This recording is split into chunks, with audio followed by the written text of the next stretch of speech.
Never in our lifetimes have we been closer to a complete promise of normalcy for the Middle East, and never have we been in more danger of seeing the entire region blow up. The Iranian nation has lost all control. Iran itself, the formidable powerhouse of the Middle East that evoked terror all over, has no defenses. The Israelis have systematically dismantled the terrorist hierarchy, the people who were responsible for the nuclear program, and we're down to a single critical issue. All of this chaos and all of this war will be for naught if the war ends with the regime intact and a recoverable nuclear program. It won't just be back to square one, it will be a disaster.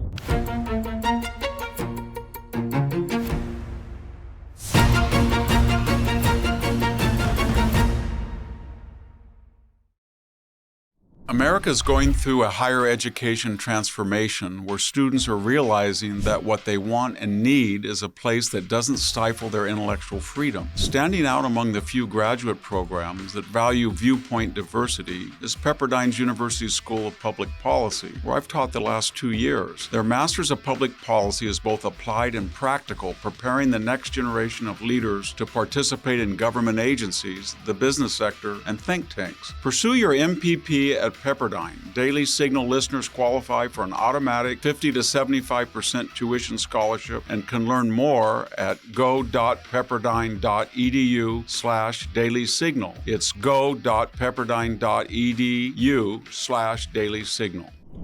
Hello, this is Victor Davis Hanson for the Daily Signal. We are at a historic time in the Middle East.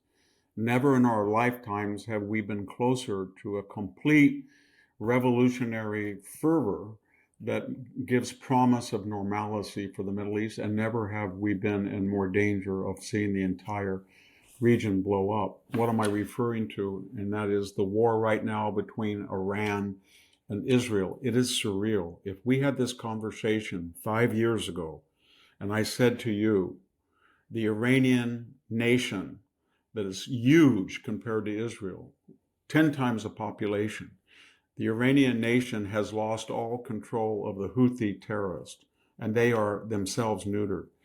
Their surrogates in the West Bank, Gaza, are neutered. They're gone as Hamas as a fighting force. The formidable, the terrifying Hezbollah cadres, they're inert. There is no more Syria.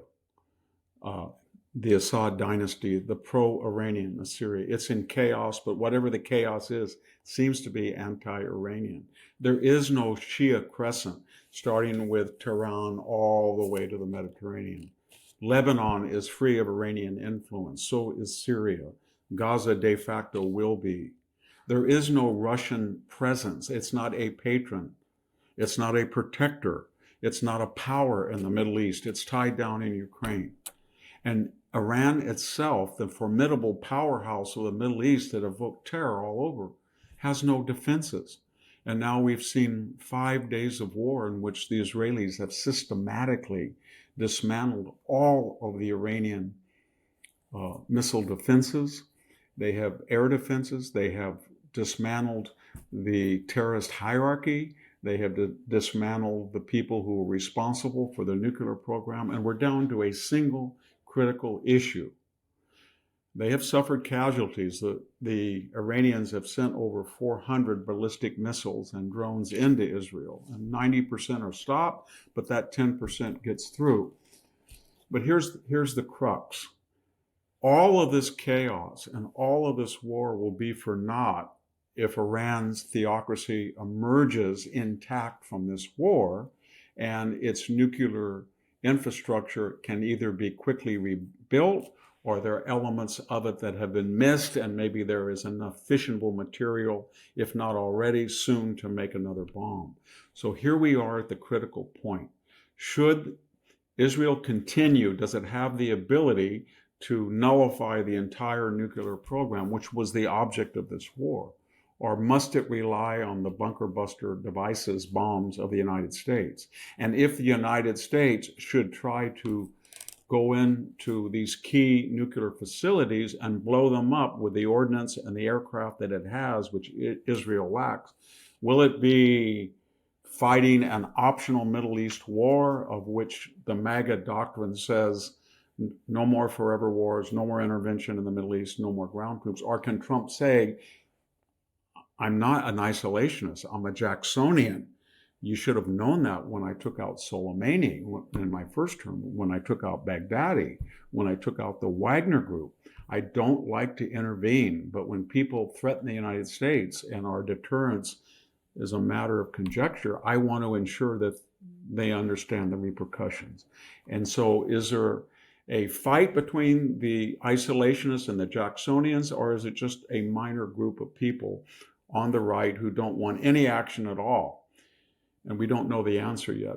But if this war should end with the Iranian regime intact and the elements of its nuclear program recoverable, then in some ways it will be all for naught. And people will make the necessary adjustments in the Middle East. And it won't be necessarily, well, Iran is still very weak. They've lost all their terrorist surrogates. They have no air defenses. They've lost their media. They've lost their commanding. It will be more like, my gosh, Iran survived everything that Israel and by association the United States threw at it. It's indestructible. And so we're at a critical cusp. Do you risk more danger by taking out and eliminating the nuclear threat for good, and by association humiliate the theocracy to the point it can be overthrown? Or do you play it safe and have negotiations and allow the regime and the remnants to survive? I don't like forever wars. I don't like preemptive wars. I do not like the United States intervening anywhere in that godforsaken area. But if the war ends with the regime intact and a recoverable nuclear program, it won't just be back to square one. It will be a disaster. So we'll see what happens, and hold on, everybody. I think we're going to see things that we haven't seen in a lifetime in the Middle East, and it could turn out very bad, but it could also turn out to be quite revolutionary and remake the map of the entire region. Thank you very much. This is Victor Davis Hanson for the Daily Signal.